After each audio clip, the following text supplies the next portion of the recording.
বিভিন্ন সামাজিক মাধ্যমে কন্টেন্ট বানিয়ে বরাবরই আলোচনায় ছিলেন প্রিন্স মামুন ও লায়লা। প্রিন্স মামুনের বয়স 25 আর লায়লার 48 বছর, আর তাদের অসম প্রেম নিয়েও দেশ জুড়ে বেশ আলোচনায় ছিলেন তারা। কিন্তু হঠাৎই তাদের সম্পর্কে ঘটে ছন্দপতন। লায়লার অভিযোগে রাজধানীর ক্যান্টনমেন্ট থানা পুলিশ গ্রেফতার করেছে টিকটকার আব্দুল্লাহ আল মামুন ওরফে প্রিন্স মামুনকে। ইতিমধ্যে নিম্ন আদালতে হাজির করা হয়েছে তাকে।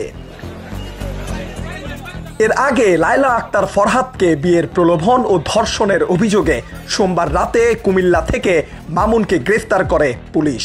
মামলার অভিযোগে লায়লা বলেন, বিবাদী প্রিন্স মামুনের সঙ্গে 3 বছর আগে সামাজিক যোগাযোগ মাধ্যম ফেসবুকে তার পরিচয় হয়। পরিচয়ের এক পর্যায়ে বিয়ের প্রলোভন দেখিয়ে তার সঙ্গে প্রেমের সম্পর্ক স্থাপন করেন মামুন।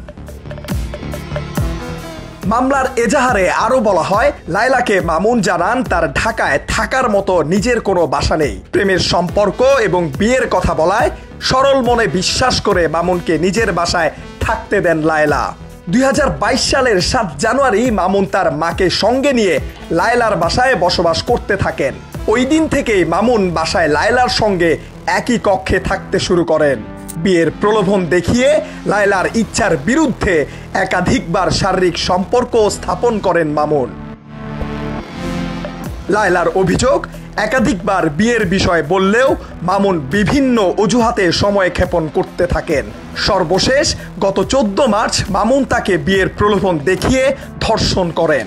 পরে লায়লা বিয়ের কথা বললে মামুন ক্ষিপ্ত হয়ে ওঠেন এবং অশ্লীল ভাষায় গালিগালাজ করেন। মামুনের মা বাবার সঙ্গে যোগাযোগ করলে তারাও তাকে গালিগালাজ করেন। এদিকে পুলিশ বলছে, প্রিন্স মামুনের বিরুদ্ধে একটি ধর্ষণ মামলা হয়েছে। আদালতে গিয়েছে বিষয়টি এবং পুলিশ আদালতের কাছে 7 দিনের রিমান্ড আবেদন করেছেন।